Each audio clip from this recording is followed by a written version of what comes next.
had stronger, and so that was not a happy find. Got it. So now I need, more data and or a new theory. And so. Well, welcome everyone to another episode of SEO Fight Club. I'm just saying hello in the YouTube chat. We are watching the YouTube chat for questions. So if you are watching live, please feel free to suggest topics or questions or anything like that. I'll pop out the chat so I have it open. And we were just talking about keyword cannibalization in the pre-show. And one thought that strikes me, what we're trying to do is trying to define it more formally with data. And one of the things I think complicates that is that Google has some sort of opportunity cost like thing going into the keyword cannibalization decision making. So for example, I had this case where I was trying to rank a page. It was very, very obvious what keyword I was trying to rank for. 99% of my effort on that page was targeting relevancy for that keyword. But seemingly because I had mentioned this one brand once or twice, Google decided to move my page in the direction of that brand I mentioned once or twice. And until I took it off the page, I couldn't fix that problem. So it kind of seems to me that something about what Google is doing is looking at the opportunities it has to fill gaps, and it's moving content into those opportunities. And so I'm not necessarily sure you can look at just, the most obvious data to figure this out. I think it might be a lot more subtle. What do you think, Lee? It could be. And there was another hypothesis that emerged from a conversation I had with Honey. I was sitting here and the math just wasn't yielding anything for me, other than frustration. So I just looked at her and I said, okay, why do you think, Google has two pages cannibalize each other? And we had, some of the expected conversation. But then she said it could be a test. And I'm like, so cannibalization is Google testing an alternate view for similarity between pages. That's not something that I had considered, but it is a distinct possibility, because how they would define it, for purposes of their own testing, might have no bearing to the way that I would define it, using my logic. Yeah, it's entirely possible that if things look too similar or score too similar, that Google might split test to figure out which one works best. Mm-hmm. Or there might be some element of fairness. We know that when pages score too similarly and rank for the same keyword, that Google has this minute randomness. Mm-hmm. So it's not always, the first one made wins. There's some degree of random opportunity when you're in a tie condition. Yeah, but I think what's interesting about this is that you could have Google testing something like, okay, this one is really well tuned for, the topic, a little more long tail. And then you could also have them testing, just across the SERPs, whether a more broad match page, which may be not quite as similar, it's a little, we would consider a little more off topic, almost different topics, but they could be testing and saying, hey, does this satisfy, the searcher better? And so they're just pulling pages and you just happen to get into that, and they are dissimilar pages, but they're cannibalizing because of some sort of test that Google's running. Well, curiosity. Sorry, go ahead. Sorry. I'm just curious, has anybody actually seen this. We're talking about it, but has anybody seen it in the wild? And I did have a situation where, how like in, I think it's Ahrefs, will have a history.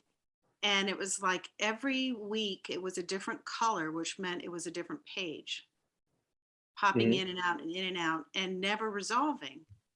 So I'm wondering if that's the definition, like testing must resolve at some point, but maybe cannibalization might be a test that never resolves. That could be, because what I did was, initially I was pulling, I ran a bunch of SEO volatility reports to get the things that where cannibalization was occurring in the SERP. And I said, okay, so let me go to that site and search for the keyword and see what other pages pop up for it beyond just the two that are cannibalizing each other. So for DUI Lawyer Los Angeles, for example, found a page that was 2 pages on one website that are cannibalizing each other. So I said, are there other pages on this particular domain that Google would consider for the keyword? Those were going to serve as the controls, because my expectation was, when I looked at the similarity of the 2 cannibalizing pages, they'd be really similar, and other pages that might qualify under a site search would be less similar. But I didn't find that. I found that oftentimes other pages were more similar to the page being cannibalized than not. So I was like, well, that's weird. So then I began to dig into more and more and more to see what else I'm finding. And yeah, it was odd. So I was left with either my definition of similarity sucks, or something else is going on, or like you had mentioned there, it's possible that all 5 of the pages, for example, from one domain cannibalize each other, but I only caught 2 of them cannibalizing today. Tomorrow, I may find a different set cannibalizing each other. I don't know. Yeah, but for the record, I really like this idea of let's create a formal definition of it based on data. So I applaud the direction it's going. I got a very sore forehead from banging against the desk this weekend. Yeah. So, Carolyn, what's new with your podcast? I had requested people to send in topics, and I got a really good question, which was, how do you know your SEO is working? And I thought that might be fun to kind of noodle on that for a little bit. Also there's the double meaning to that, right? Yep. Is it really a control question, or is it a real authentic question? So, yeah, so that's kind of what I'm thinking. So when and where can people find your show? You can find it anywhere. You can Google for it, Confessions of an SEO, or pretty much anywhere you can find a podcast, it's there. And then new episodes drop Friday mornings at 8 a.m. Central Standard Time. Very cool. Yeah, it's on every platform, so definitely check it out. It's binge worthy if you're looking for more SEO content. Clint, what's new with you? Oh, just living the dream. Don't sound so happy. It's a dreamy voice, man. It's a dreamy voice. I'm jealous. All right. Well, you said you sound like Eeyore. I thought for today's show, we'd talk about wasting time and money in SEO.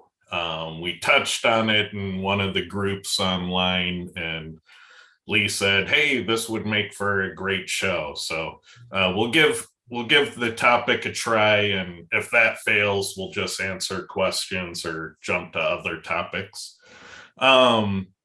But some of the ways that, like in my own career, that I have wasted tremendous amounts of time and money are kind of like this. So when I got into SEO, I was primarily a software engineer, and it fell on my plate is, oh, look into this. This might be important. And so that's kind of how I got into SEO, was nobody else wanted to do it. And what I found out was that I could really step on the gas for revenue if I did things properly, and I could really hurt the company for revenue if I did it poorly. And I was kind of a kid in a candy store, and the retailer I was working for had 25,000 SKUs across 500 product categories, kind of like a small Amazon for the category mix. And very quickly, I realized that, 25,000 products, I could easily be trying to target 5 or 6 keywords per page. I mean, that's totally reasonable. It's probably even low. And that put me in the ballpark of trying to SEO 250,000 keywords in a hurry. And very quickly, I took that on. I'm like, I'm an end scale. That's my type of problem to solve. So let's go ahead and SEO for 250,000 keywords and try to have it all in place by Black Friday. And you run into problems when you try to do that. Scalability ruins everything. So everything gets ruined by scale. And so when you try to SEO 250,000 keywords, you end up spending all of your time rank tracking. That's the first thing you'll come into, is that you're spending way too much time measuring SEO, not enough time doing SEO. And so I got to a point before I learned that lesson that I was spending 26 days of the month trying to figure out where these keywords were at. And that's a huge waste of time and money. It never had an ROI. Doing SEO can have an ROI. Measuring SEO never has an ROI. So when you get to that point in time where you're doing, large numbers of keywords, rank tracking is the enemy. You have to switch to a different method. And for me, it was getting the reporting in place where I could measure revenue from organic search. And then I used that organic revenue as my SEO indicator. If my SEO is good, organic revenue goes up. If my SEO is bad, organic revenue goes down. And the cool thing about it is I could track it every day, and it's a highly sensitive indicator. So if anything goes wrong anywhere in the whole pipeline, you'll see it in that number. So if your CRO is messed up, you see it. If a server fails, you see it. If anything happens, you get penalized, you see it. Anything at all happens, you see it in that number. And it really is a great number to track. So as you scale, you need to get out of rank tracking and into organic revenue tracking. And that was a huge one. That gave me back 26 days of every month. What about you, Lee? Have you wasted time in many areas? Yeah, I think the thing, one of the first places where I wasted a lot of time was some of the initial testing that you do. You're testing the small things. Does punctuation matter? Now looking in hindsight, I would like to go back and kick the crap out of my earlier self for, looking at questions like, that. And then you find that listening to the wrong people without, who have theories, and they're excellent sounding theories. I mean, some of the most brilliant theories just don't hold up when you look at the data and things like that. Just accepting stuff blindly caused me to waste just lots and lots of time and money. And so once I started testing and figuring out, here's some basic building blocks, that things that repeat over and over again, that just became standard with me. And I waste a lot less time stuff than I used to. Now, if I go after what I'll call as a time waster, it's because I've got some crazy tinfoil hat theory, or somebody else does. Like, you'll call me up and say, hey, I got this crazy idea. I'm like, all right, I'm in. What are we doing? It's like one of those things, because those things lead to breakthroughs, whereas testing punctuation doesn't. So Yeah, I was the same way with SEO content. When I was getting started, I would read every blog post, every article, I'd watch every video, and they'd often contradict each other. And it was really hard to figure out, what's true and what's not true, and what was once true but isn't now, and what wasn't true in the past but is now. And there's all these flip-flop states on things. Yeah, I was the same way. I started testing, and I found, 3 or 4 fundamental truths about SEO. And then I started using those fundamental truths to short circuit the bullshit. So right. When I go to an article and I see somebody make a claim about, keyword density, and I know that's untrue from testing, I don't have to read the rest of the article. They've already self-selected which bucket they're going into.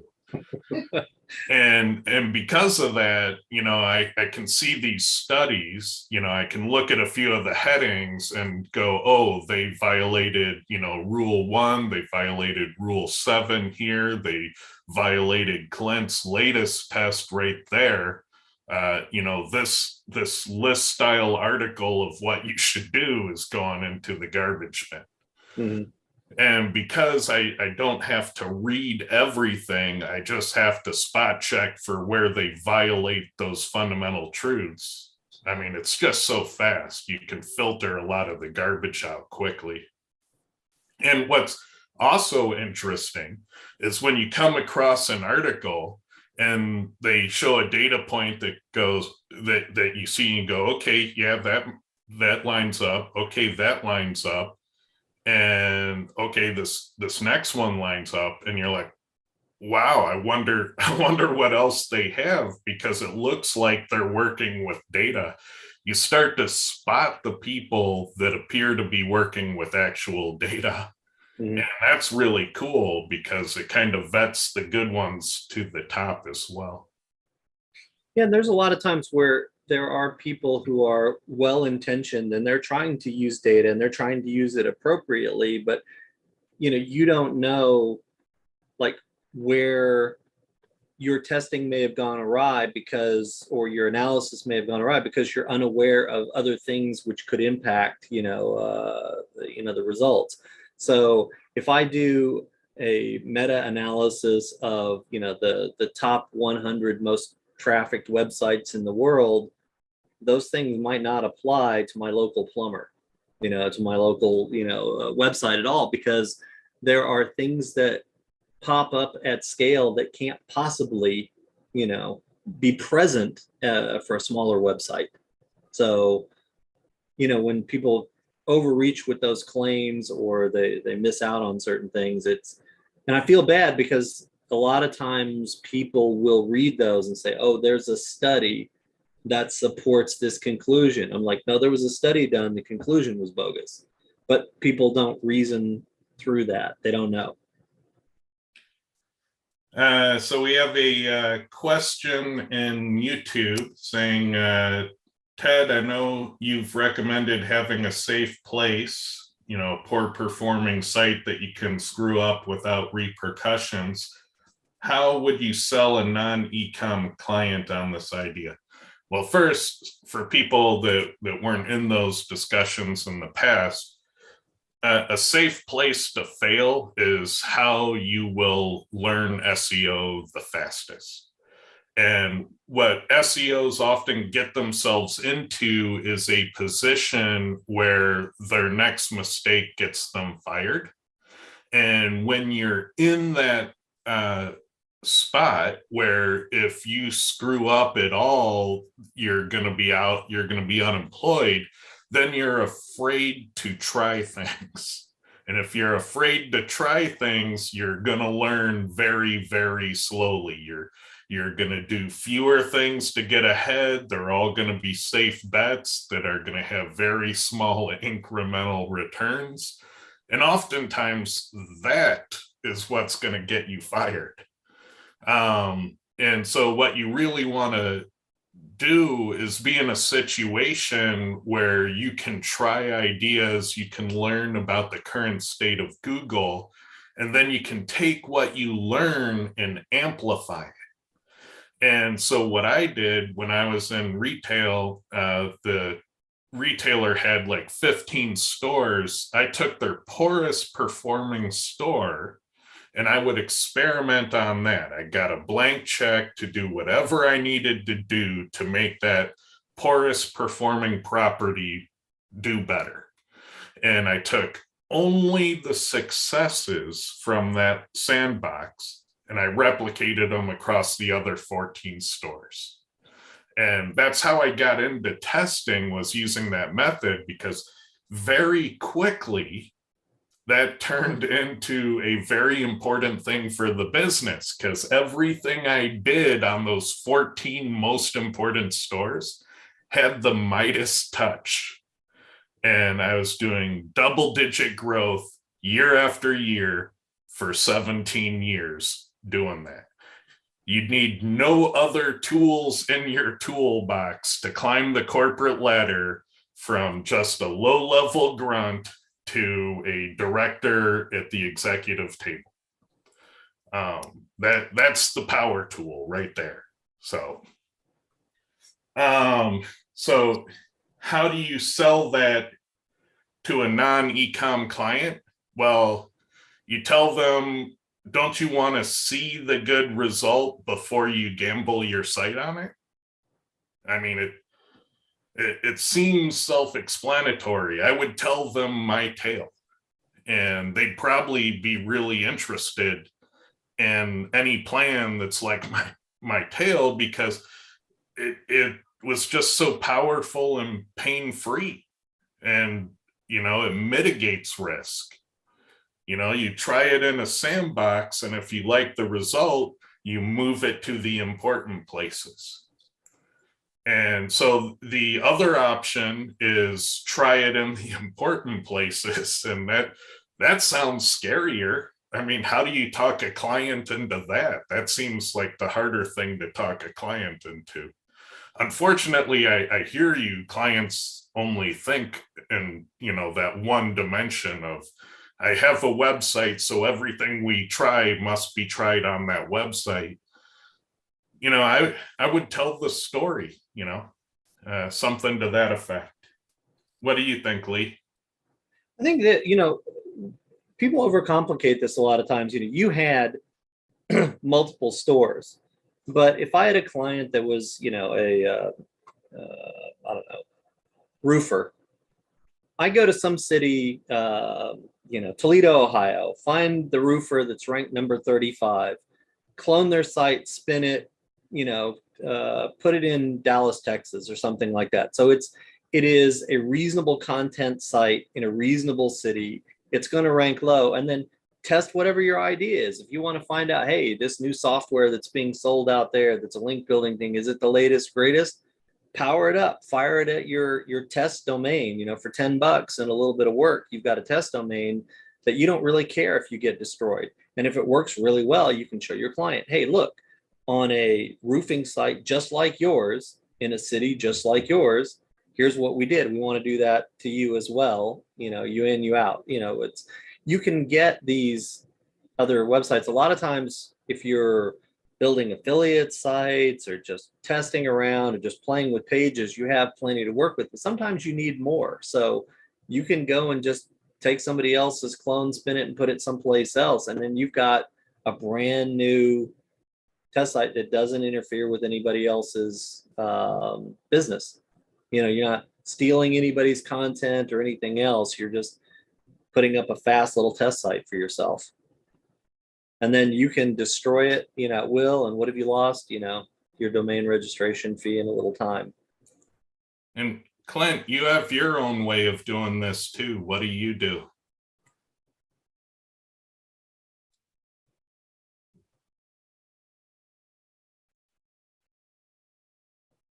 Oh, I think you're muted, Clint.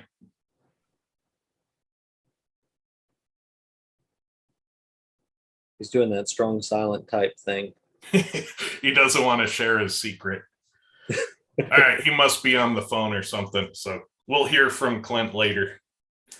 Let's see. He has a follow-up question. Lee, would you feel differently about testing punctuation if you had found it does make a difference?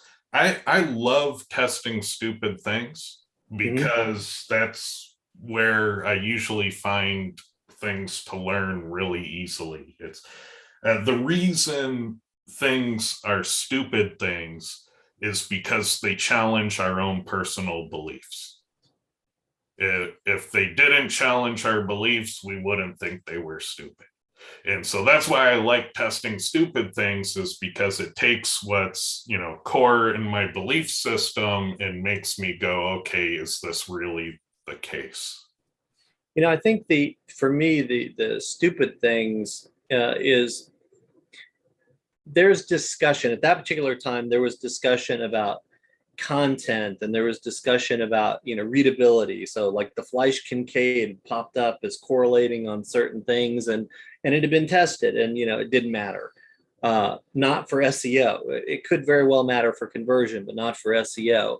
And, you know, good content has always been it. But then you've got lorem ipsum sites that can rank. So the definition of good content that most people use don't line up with what the algorithm is doing. So looking back, punctuation was dumb because there was nothing else that was content related. So the use of a period versus an exclamation point, you know, is that really going to drive the rankings, was kind of dumb. Looking at number of bold words, you know, sequential bold words. Okay, so what's the theory? Google, you know, if you've got 4 bold words in a row, Google's going to give you a massive bonus. But other things that are goofy, I have always loved tests that are controversial. If you got people saying, oh, it's got to be done like this, no, it doesn't, and they're fighting, I know there's a good test there. Because regardless of what the results are, you're going to weed out half of the bad advice out there. That's a great test, regardless of how it turns out. You know, I like those sort of things that are either move the needle or challenge our way of thinking. So even when we were discussing before the show for a few minutes and the beginning part of the show today, looking at cannibalization, you know, degree of similarity, how similar do pages have to be? How do you define them? Is that the way it's being done? Those are some of the questions that popped up by just me diving into it a little bit. I don't know where it's going to go. Certainly don't know what the answer is. But the exploration of it will yield valuable information, either about here are all the things that it's not, or here's what it is, you know. So dumb testing to me is silly ideas yield benefit, but dumb testing to me is testing something that, you know, seems to be low value, even if it works. That, you know, and punctuation would fall into that realm. But in defense of dumb testing, if Google is counting sentences, or if number of sentences matter, then that punctuation ought to trend along with that usage. It should, but, you know, I happen to know because I tested 50 10-word sentences versus one 500-word sentence. Didn't matter. So that's why we test. Yeah, punctuation subsequent to that would be a dumb test. Yes, and that's why we test, and we don't mind dumb tests because we learn something, you know. So continuing with the idea of wasting time and money, let's do Clint's favorite topic, Core Web Vitals. What do you think? Are you there, Clint? I am. Has your feelings on this topic evolved? Nope, not really. I mean, if your site or your client site is exceptionally slow, and then you make it exceptionally fast, you're going to see some value in doing that. But if you're just chasing the grades, for the sake of chasing the grades, you're pretty much wasting your time, in my opinion. Yeah, and I found in my research that it had no bearing on rankings that I could see. Like it would have to be a very extreme situation, but once you get from moderately slow to insanely fast, it's very little ROI on that. The place where it might have ROI is in CRO. But if your expectation is that rankings will skyrocket, probably not. What you'll probably see is a little more traffic because your site's faster, so you appear in more searches, not at higher rankings. You're just allowed to appear in those slow 3G, 4G mobile phone searches out at the bus stop, where before your site didn't perform well enough to appear in that search. And so you'll see when you make those types of page speed improvements, you don't see it typically in ranking changes. You tend to see it more in increased organic traffic because you appear in more searches. And then the other place you see it is in improved conversion, because if your website is pleasant to use, people will actually complete your conversion process. And if your website is, just absolute misery and won't perform, then people leave. And so the reason you focus on page speed type issues is increased organic traffic, better conversion rate. If you are telling your employer you want to do a big page speed Core Web Vitals project because of rankings, I think you should be prepared to look very bad at the end of that exercise, and it might even get you fired. The other crazy thing about Core Web Vitals is that it's sometimes ridiculously stupid on how you improve those metrics. I tried a number of different scenarios, and the way I was able to quickly go through those grades with the minimum amount of effort is if you have one of those spinning, my page is loading indicators that briefly shows while the page is loading and then it vanishes and poof, here's your whole page.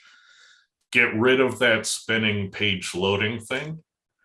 That gives you horrible Core Web Vitals marks most of the time. The next thing is the large hero slider, those gigantic images that are above the fold.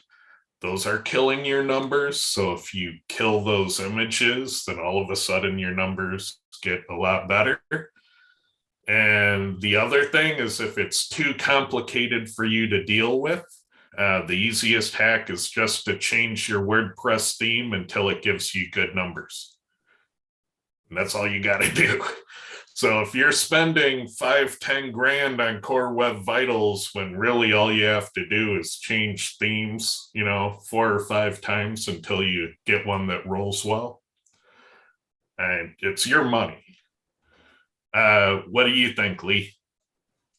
Yeah, I mean, for Core Web Vitals, I mean, from the time it first was announced and you started saying this is, silly and here are all the reasons why, and then later it was, hey, we're going to do this Core Web Vitals thing. It's rolling out now. And, I did a big analysis, and then Clint went out and did a mega analysis of it. now we've got the recent scare. I think it was the first part of this year. Hey, now it's really, really, really rolling out. Now it's the boy who cried wolf thing. I don't care that they say until I see the SERPs completely flip flop in unexplained ways. I'm not paying attention to Core Web Vitals. Yeah, when the Google results appear to be sorted by first input delay, then I'll take notice. But until then, it's kind of like a non-thing. Just make sure that if you are going to target page speed, that you give your clients and employers the right rationale, the right expectation for why you're doing it. And the reason you do it is increased traffic and better conversion. Don't tell them it's for rankings. That would be a terrible mistake. Let's see. Another way, this one is going to be controversial because I know a lot of people really like this aspect. But I see so many people wasting tons and tons of time on it. It's not so important that the time they're investing in it makes any sense. And this is one of those cases where in SEO, you'll often find things that work, but even though they work, they may not be worth doing. And so you really have to figure out, how can I use this in my workflow? How can I make money doing this? Am I going to get good money for my hours put into it? Even though it works, it may not be worth doing. And so this next one is silos. I know they work. And if you're like Clint and you know the correct answer, because you've done this for decades, then that's fine. It works. You know what you're doing. You have a formula. You can execute on it.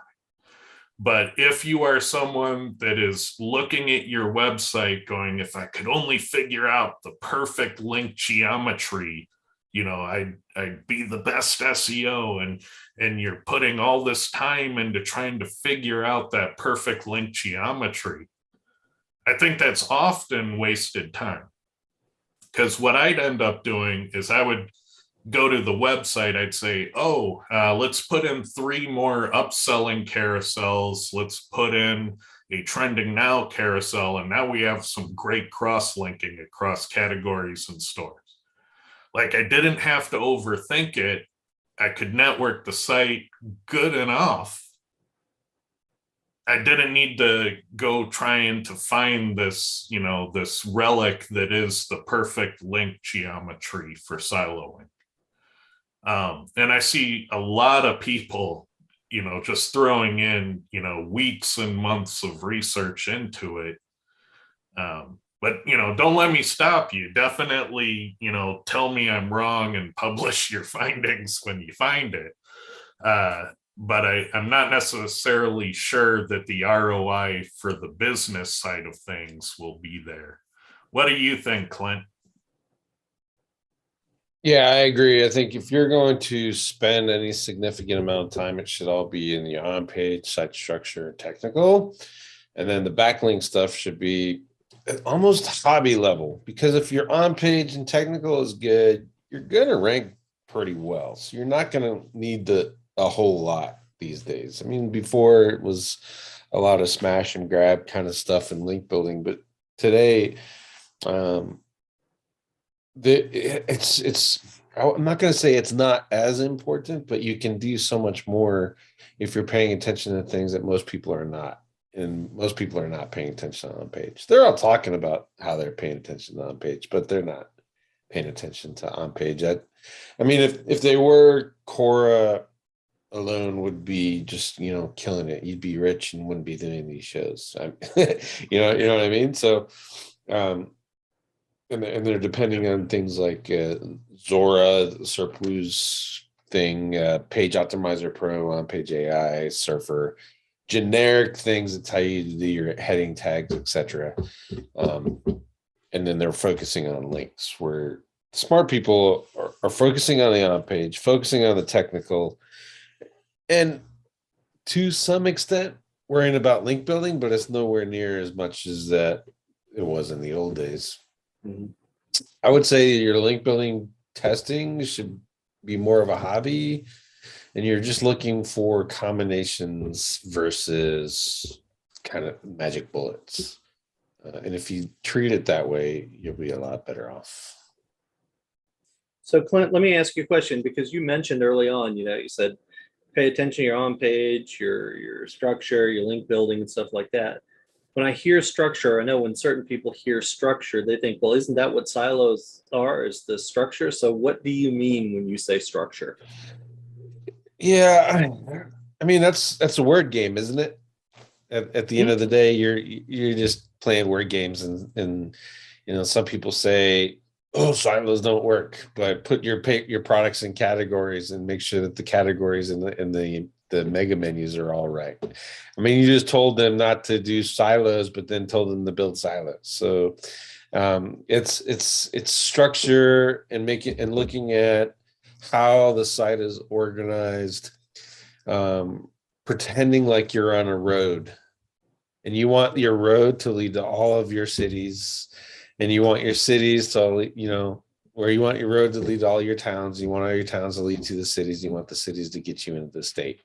And if you think about that in a bot perspective, you've fixed crawlability, you've fixed interlinking, you've fixed on topic, you fixed keyword cannibalization, you've done it all as a basic part of your SLP. So, I mean, to me, anyone who's crying about keyword cannibalization is typically not paying attention to silo structure and not paying attention to the structure of their website anyway. And that's it just get them in trouble because they're not paying attention to the basics. But you don't have a magic geometry, or do you? Oh yeah, I just no, I got a dartboard. Magic 8-ball silo structure. There is Got it. no magic 8-ball. You just think about it, and does this make? I know this is a concept that is not very well taken in today's world, but apply some common sense to the way you build your website, and it's going to be okay. All right, so I think this is a good question for Lee. For local SEO, when you link to a city page, should you put service city or just city? Is that enough? Or are you saying that if you use just city, is it only about that city? What do you think, Lee? Yes to all of it. It depends on what it is that you're. When I do city pages, they're just about the city and not about the service. But then you also have city service pages, and those city service pages can be supported with links that have anchor text that are the city or the service, or any other anchor that you want to use, just the naked URL or whatever else. There's not a magic formula there with respect to those metrics. So I'm going to piggyback on something that Clint said. Use your common sense. If you've got a page that's about Cleveland plumbing, don't have the anchor text be wool socks. Just use judgment. And Clint, you've ranked businesses for hundreds of cities in the US. How do you do it? I run a Cora report on those 100 cities. And then I use the trends report to see all the common factors, and then I build a template based off of that.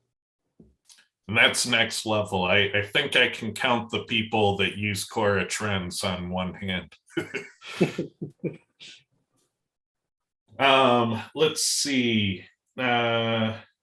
Somewhere else I read Google will infer the intention if you just link with city. I'd be cautious about relying on Google for load-bearing behaviors. I think that's a good way to ask down the road, where did all my rankings go? It's okay to make that part of your playbook, but I don't know. I get nervous on relying on Google for things because I've been bit too many times by that. Yeah, that's also one of my time wasters, um, which didn't come up in the discussion the other day. But John Mueller says, and this is not a John bashing thing, but just a recognition that Google is not an SEO education organization. It's not what they do. And his advice is somewhat accurate, sometimes not. It applies in certain circumstances that are unclear from his answers. And so, unless you're a tester who's looking at what they're saying and saying, okay, this will be an interesting thing to go find out if it's true or not, largely the John Mueller says following that sort of train is more confusion than help from most SEOs. So it ends up being a time waster. Yeah, and I've known too many people that bought into the, well, if I just write quality content, everything will magically work. And they don't understand from an SEO perspective as to what qualities of that content help it rank and perform well. So if you just go into writing, the most magical piece of text you've ever read, it's sadly not gonna cut it most of the time. And so I see a lot of people investing in very expensive content, and then they realize all too late that there's probably a better way to go about getting the results they were after than gambling all that money. I know that Clint says he often will create quality content and will start on page 1 in the rankings, but Clint kind of knows that formula for how things perform. Somebody who doesn't have Clint's know-how is going to, write a skyscraper page that probably won't rank in the top 100. What do you think, Clint? I had this conversation at a conference I was speaking to you last week, and it's as simple as this. Everyone is giving out those advice. They're all enterprise SEOs. They work for big brands. They publish content, and crap just miraculously happens because those big brands have exposure, top of mind, mailing list, promotion things, etc. That all that stuff, those SEOs aren't even giving credit for as part of that promotion, because they got to save their job and say, look, I'm a great SEO because this is wonderful. A normal business, a normal website owner, a person like you and I, a person like Carolyn and Lee and Honey, they got to promote. They got to optimize that content and promote that content. Otherwise, it's just wasted air, and you're just kind of, lack of a better term, pissing into the wind when you're writing that content. So don't follow that advice. Get off of the corporate, SEO journal, SEO roundtable, all that. All those clowns are all enterprise SEOs, and they're pulling each other's wankers off to make themselves feel better. And it's not going to help you as a small business owner. Similarly, I had a conversation with an SEO this past week who was doing, basically, they were fixing a page, and they had noticed that how many things they do when they're fixing a page that they're just doing unconsciously, that they're putting their keyword and title and optimizing their meta description in a particular way and adding, content in the following ways that are just automatic if you've got good SEO practice. And you're thinking, yeah, I wrote good content, but it's also well SEO'd content just because of the way you write. And, I've seen your stuff, Clint. So it's just automatically it comes out a certain way because of how much testing and sort of your mental template for what a page ought to look like and what it ought to do. So We have a question here. Any advice on doing real estate SEO? So I see two problems in that space. So one, you have how do you make the property findable? And that's largely the function of the various MLS services, and they have their own algorithms. And those algorithms tend to be kind of bare bones because they quantize everything important into fields of data, and then you sort and filter based on those fields of populated data.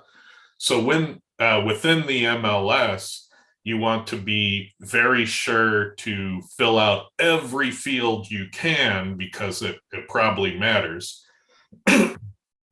And then what you want to do is figure out how people use keyword search in that MLS. And you'll figure out that there are certain things like, you know, styles of construction or artistic features or types of plants or types of views or things that might not be in the discrete fields of data that people would be looking for and they'd search. And making sure you get those keywords and their appropriate variations and typos somehow into the listing data. And that makes you ambiently findable through the MLS apps and by extension, the web. Then the next side of it is how do you help agents find clients, find people who are trying to buy and sell houses?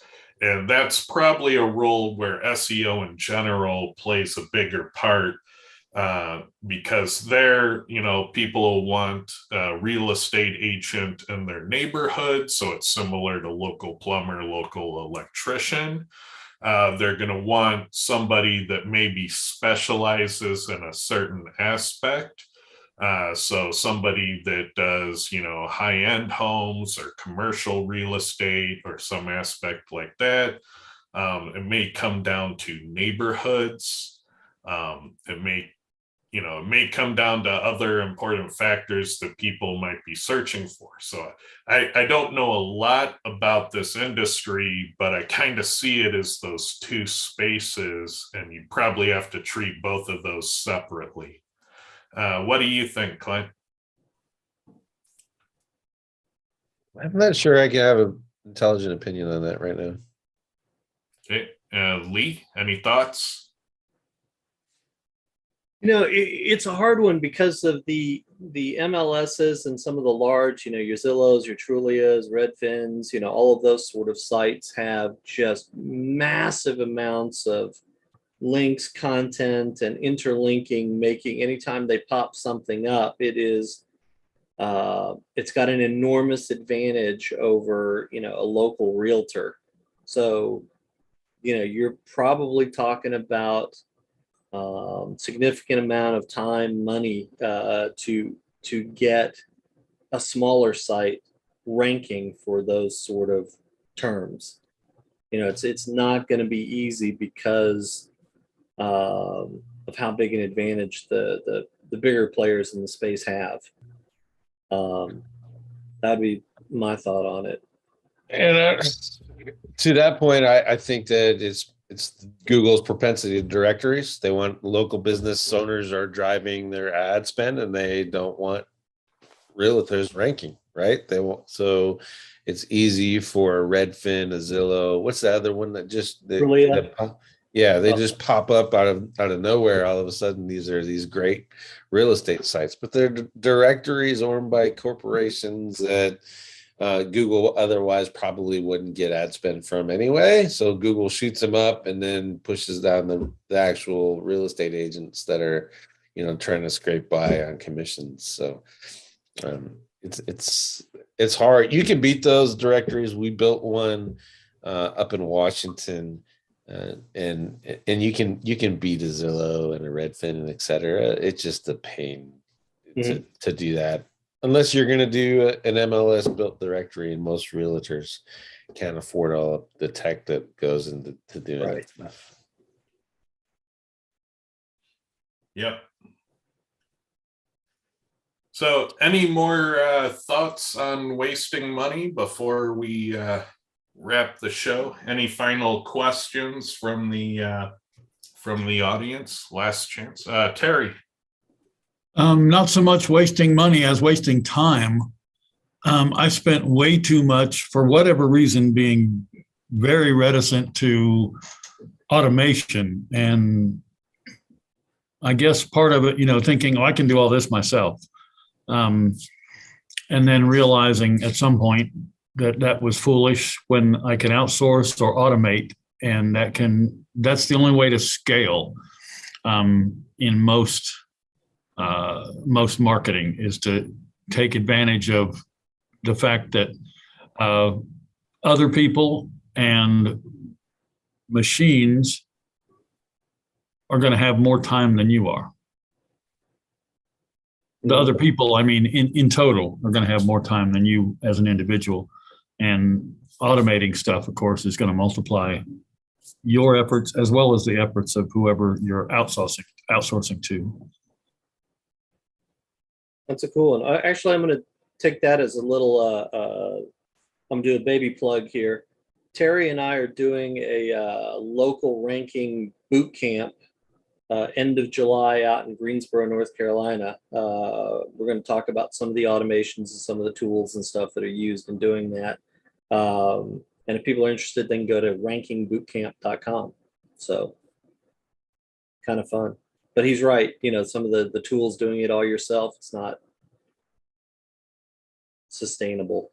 You can't, there's only so many hours in the day and it's only so fast you can work.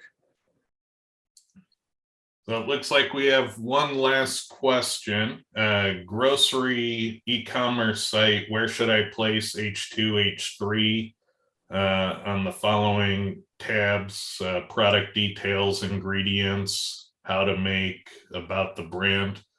I think you need to go a bit more low level than that. You need to understand the purpose of headings versus formatted text.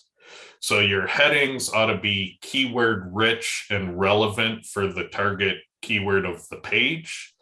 And your formatted text should draw emphasis to, maybe those types of informational sections that aren't necessarily what you need to have in your structure. So I would be reluctant to make product details by itself an H2 on your page. I think that could just be a stylized span instead, and make sure that my H2 has something important to offer to the relevancy of the page. What do you think, Clint? I think if you're going to use heading tags in that, and you want to use generic terms like product description and whatever, then yeah, you're right. You should be using the formatting, the fonts, etc., versus using heading tags.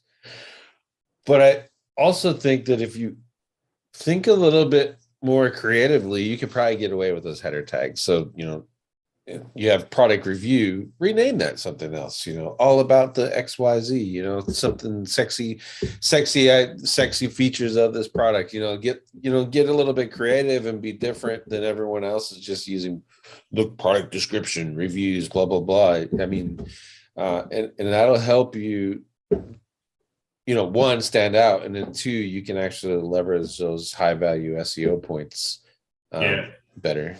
And if you can work with the web developers to incorporate things like the product and category name into those headings dynamically, then that's a big game changer.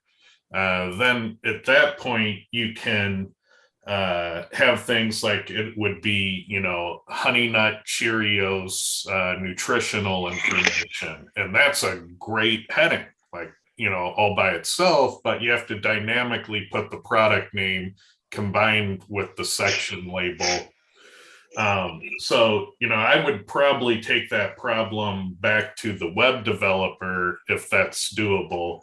If it's, some other type of system where you don't have that access, then you got to be more careful about what you do and don't put in those cells.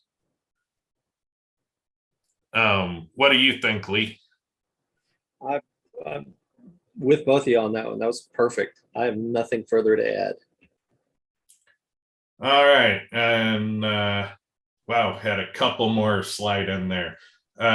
What's your trick or framework for forcing in hours per day on revenue producing activities versus research? I always spend more on research than I make back on any one discovery.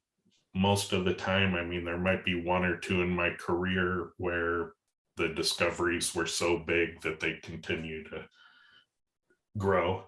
But most of the time, what you're trying to do is eliminate spoilage.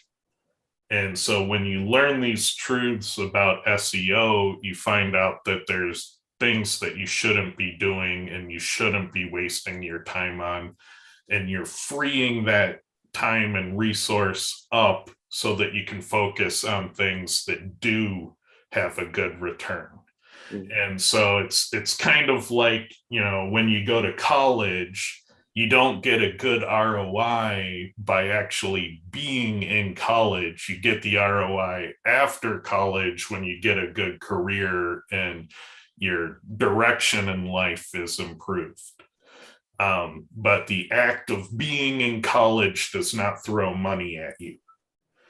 And so it's kind of the same thing with SEO research, is that it puts you on a better path. It puts you on a better direction. But it's not like after your test is done, you can roll in the money. That's generally not how it works. Mhm. How about you, Lee? Do people throw money at you? Not initially, no. No, the thing is, you know, part of it is education. Part of it, you know, makes you more efficient, you know, and over time your research becomes more efficient. Like there are, like there was a tool that came out not too long ago, CTRFI, which I was intrigued by, but because I knew what potential it had. And if I were an agency with multiple clients, I would have bought it. I would have tested it out for, you know, those purposes. So you know that there is an end goal for the research, but sometimes you just go exploring with stuff like the stuff we were talking about earlier about cannibalization. It might not yield anything. There may be lots of really cool research things you do or cool test things you do that, you know, don't do anything. And then after a while, somehow some of them come together with something else and produce something that is useful, monetizable, or just makes your process of SEOing that much more efficient.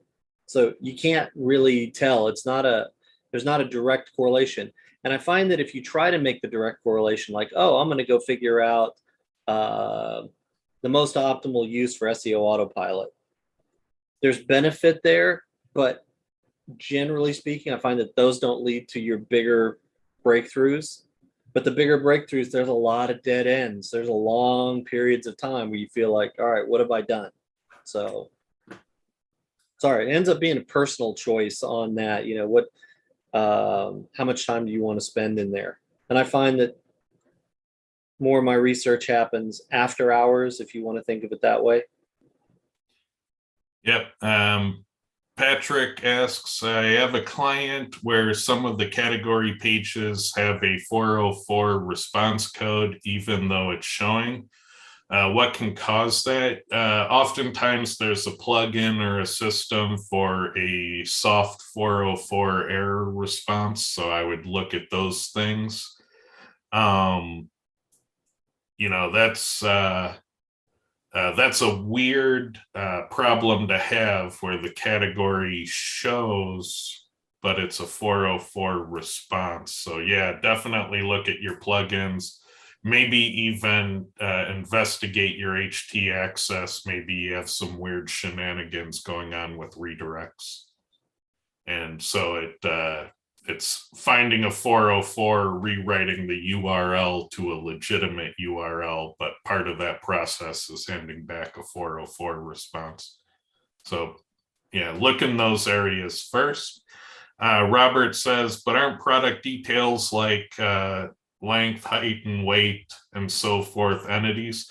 They are important in those zones if that's how your customers are searching for them. So like size, like 2XL t-shirt can matter if 2XL is frequently an important targeted keyword. You know, a 16-inch drill bit is important if people are searching for 16-inch drill bits.